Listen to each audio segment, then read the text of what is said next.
था कि ALP technician का सर फुल एनालिसिस कर दीजिए, जो बच्चे इसकी तैयारी कर रहे हैं कर सकते हैं, क्या प्रोसेस है, क्या स्टेप होंगे, क्या क्या एग्जाम में पूछा जाएगा, कितने लेवल पे एग्जाम होगा और कैसे कैसे हमको इसकी तैयारी करनी है। मैं इसका पूरा डिटेल इस वीडियो में करने वाला हूं, मेरे गौर फरमाइएगा। पहला सीबीटी 1 होगा, ये सबके लिए है, एएलपी टेक्नीशियन दोनों के लिए ये सीबीटी 1 पहले होगा, उसकी जिसको आप पीटी कह सकते हैं। उसके बाद आपका मेंस होगा जिसको आप सीबीटी 2 कहते हैं। ये भी यहां से जो बच्चे, ये क्वालिफाइंग नेचर का होता है, क्वालिफाई सिर्फ इसमें करना है, इसका मेरिट से कोई लेना देना नहीं है। उसके बाद आपको जब आप क्वालिफाई करोगे, इसमें बहुत सारे बच्चे छंट जाएंगे, फिर जो बच्चे सेलेक्ट होंगे वो सीबीटी 2 देंगे, और सीबीटी 2 देने के बाद यहां पर टेक्नीशियन का मेरिट बन जाता है। लेकिन अगर आप एएलपी के लिए भी अप्लाई किए हैं तो आपको साइको भी देना पड़ेगा, ठीक है। यानी 3 स्टेप हो गया सीबीटी एएलपी के लिए, 3 स्टेप, सीबीटी 1, सीबीटी 2 और साइको, या आप कह सकते हैं पीटी, मेंस और साइको। हम सबके सिलेबस पर भी चर्चा करेंगे कि क्या क्या मामला है। और अगर हम बात करें एएलपी के लिए तो ये कितने स्टेप हो गए, 3 स्टेप। टेक्नीशियन के लिए 2 स्टेप, सीबीटी 1 एंड सीबीटी 2, या कह सकते हैं पीटी एंड मेंस।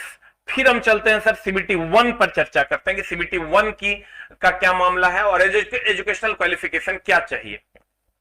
आप एजुकेशनल क्वालिफिकेशन में अगर आप बात करें तो डिप्लोमा और डिग्री वाले बच्चे इसको भर सकते हैं, जिसमें डिप्लोमा और डिग्री, यानी डिग्री मतलब बीटेक वाले बच्चे भी भर सकते हैं। इसलिए कंपटीशन थोड़ा सा हाई हो जाता है आईटीआई वाले बच्चों के लिए, क्योंकि डिग्री वाले बच्चे पहले अलाउड नहीं थे, लेकिन 2018 से इसको अलाउ कर दिया गया है। 2018 नहीं, 2014 से ही इसको अलाउ कर दिया गया है। 2018 में भी अलाउ था, अब आने वाले वैकेंसी में भी अलाउ रहेगा। तो मेरे दोस्त, डिग्री मतलब हो गया बीटेक। इलेक्ट्रिकल इंजीनियरिंग से जिन्होंने कर रखा है वो अप्लाई कर सकते हैं, इलेक्ट्रॉनिक्स वाले कर सकते हैं, मैकेनिकल इंजीनियरिंग से जिन्होंने डिप्लोमा या बीटेक कर रखा है वो कर सकते हैं, ऑटोमोबाइल इंजीनियरिंग वाले कर सकते हैं, और 10+2 विथ भौतिकी और गणित वाले भी अप्लाई कर सकते हैं। लेकिन ये जो बंदा है ना, ये बंदा सिर्फ टेक्नीशियन के लिए अप्लाई कर सकता है, और ये जो बंदा है ना, ये सिर्फ और सिर्फ एएलपी के लिए अप्लाई कर सकता है। सर यहां पर कंडीशन लगा दिया गया है कि ये जो बीटेक वाले बंदे हैं ये सिर्फ एएलपी के लिए अप्लाई कर सकते हैं, लेकिन +2 लेवल पर जो टेक्नीशियन होगा उसके लिए भी अप्लाई कर सकते हैं। ये वाला, ये लोग जो हैं ये +2 टेक्नीशियन पर ही मात्र अप्लाई कर सकते हैं, और +2 टेक्नीशियन वाले जो बच्चे हैं वो सिर्फ टेक्नीशियन के लिए अप्लाई कर सकते हैं, वो एएलपी के लिए अप्लाई नहीं कर सकते। मैं फिर से बता दूं, ये लोग सिर्फ एएलपी के लिए अप्लाई कर सकते हैं, लेकिन +2 लेवल का जो टेक्नीशियन होगा, चूंकि इन्होंने +2 कर रखा है तो ये लोग +2 लेवल का टेक्नीशियन भी अप्लाई कर सकते हैं। यानी एएलपी आप +2 लेवल का जो टेक्नीशियन होगा, signal maintainer grade 1, grade 2, grade 3, उसके लिए ये अप्लाई कर सकते हैं। और 10+2 वाले सिर्फ टेक्नीशियन के लिए, ये एएलपी के लिए अप्लाई नहीं कर सकते। अब आते हैं नेक्स्ट पर, आईटीआई ट्रेड जिनके पास क्वालिफिकेशन है, उसमें इलेक्ट्रीशियन है, इंस्ट्रूमेंट मैकेनिक है, उसके बाद आर्मेचर से जो लोग करते हैं, रेफ्रिजरेशन एंड एयर कंडीशनिंग वाले हैं, मैकेनिक एंड रेडियो टीवी वाले हैं, मैकेनिक मोटर व्हीकल वाले हैं, ट्रैक्टर मैकेनिक वाले हैं, मैकेनिक डीजल वाले हैं, टर्नर है, मशीनिस्ट है, उसके बाद हीट इंजन है, उसके बाद आप मिल राइट मेंटेनेंस मैकेनिक वाले लोग हैं। ये सारे लोग अप्लाई कर सकते हैं। यानी मेनली आप कर सकते हैं electrical fitter, electronics, diesel, Turner, welder, machinist, ये इलेक्ट्रॉनिक्स मैकेनिक, ये सारे लोग अप्लाई कर सकते हैं। और ये लोग जो हैं ये एएलपी टेक्नीशियन दोनों में अप्लाई कर सकते हैं, ये एएलपी में भी और टेक्नीशियन में भी। कुछ कुछ डीजल मैकेनिक वाले ओनली एएलपी में होते हैं, उनका टेक्नीशियन में सीट बहुत कम होता है, नेग्लिजिबल होता है, लेकिन होता है। लेकिन डीजल वाले जो भी बच्चे हैं वो एएलपी के सभी सीट के लिए एप्लीकेबल है, चाहे वो इलेक्ट्रिकल एएलपी हो चाहे वो डीजल एएलपी हो, दोनों के लिए डीजल वाले एप्लीकेबल होंगे। तो डीजल वालों को भी सोचने की जरूरत नहीं है, और इलेक्ट्रिकल फिटर वाले तो हर पोस्ट के लिए एप्लीकेबल होंगे, जो भी उनसे रिलेटेड पोस्ट होगा। उसके बाद फर्स्ट स्टेज सीबीटी की अगर हम बात करें तो कॉमन फॉर एएलपी टेक्नीशियन, ये एएलपी टेक्नीशियन दोनों के लिए ये एग्जाम होगा। फर्स्ट स्टेज हम सीबीटी 1 की बात कर रहे हैं। फिर क्वालिफाइंग इन नेचर होगा, मतलब सिर्फ इसमें पास करना होता है और आपको सीबीटी 2 के लिए क्वालिफाई करना होता है। इसका मार्क्स मेरिट में काउंट नहीं होता है, इसका मार्क्स मैं क्लियर बता दूं, मेरिट में काउंट नहीं होता है। ये सिर्फ इसलिए जरूरी है ताकि आप सीबीटी 2 में पहुंच सके। फिर यहाँ ड्यूरेशन इसका कितने देर का होता है, सीबीटी 1 का 60 मिनट का होता है। नंबर ऑफ क्वेश्चन 75 होते हैं।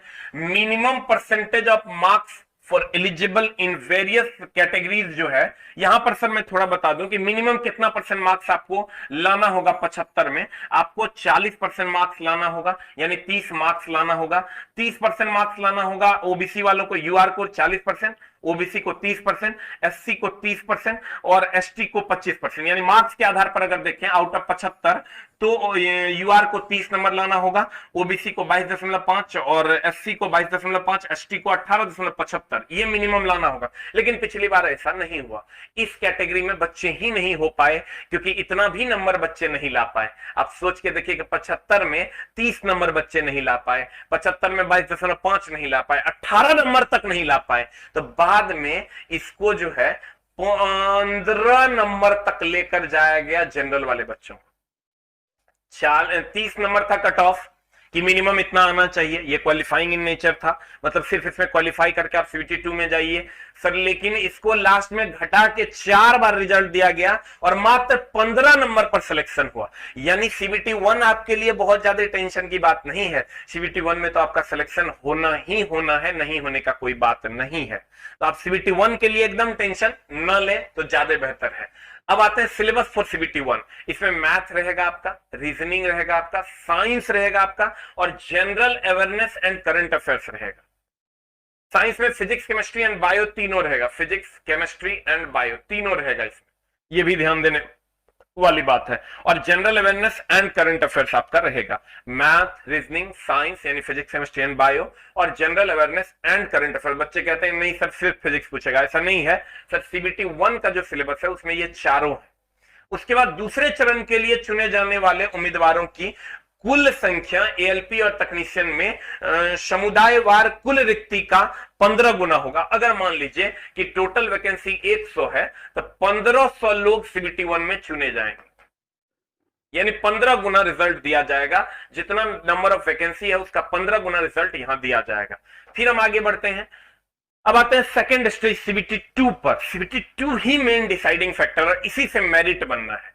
इसमें 2 पार्ट हैं, पार्ट ए और पार्ट बी। पार्ट ए का मामला बहुत ही ज्यादा गड़बड़ है, पार्ट बी का मामला तो उससे भी ज्यादा गड़बड़ है, क्योंकि यहीं पर मेनली सर मेरिट बनना है। मेरिट बनना है आपका पार्ट ए से, पार्ट ए से आपका मेरिट बनना है। लेकिन मेरे दोस्त अगर पार्ट बी में अगर आप क्वालिफाई नहीं करते हैं, अगर आप क्वालिफाई नहीं करते हैं, जो कि सबसे बड़ा प्रॉब्लम यहीं पर क्रिएट होता है, क्योंकि बच्चे डिग्री खरीद के लाते हैं, पढ़ते नहीं है, समझ में नहीं आता है। तो पार्ट बी में अगर आप फेल कर गए तो आपको पार्ट बी में यहां पर अगर पार्ट ए में अगर आपको 99 नंबर भी है तो आपको फेल मान लिया जाएगा। यानी आपको पार्ट बी में हर हाल में क्वालिफाई करना होगा, 35% अंक लाने होंगे। 75 नंबर का एग्जाम होता है, 60 मिनट का समय होता है और 35% मार्क्स लाना होता है। 60 मिनट का समय, 75 क्वेश्चन और 35% मार्क्स लाना होता है। अगर आप यहां डिस्क्वालीफाई कर जाते हैं तो आपको अगर यहां 99 नंबर भी आएगा पार्ट ए में तो आप फेल कर जाइएगा। और यही पार्ट बी को हम लोग ट्रेड कहते हैं। क्या कहते हैं मेरे दोस्त? ट्रेड कहते हैं। और ट्रेड आपका सिर्फ अपने ट्रेड से पूछेगा।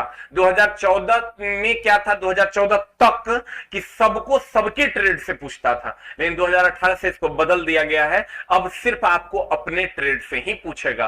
तो मेरे दोस्त ये जो ट्रेड वाला पार्ट है, अगर आप यहां क्वालिफाई नहीं करते हैं तो आप यहां 100 में 99 भी ले आइएगा तो आप डिस्क्वालीफाई कर जाइएगा।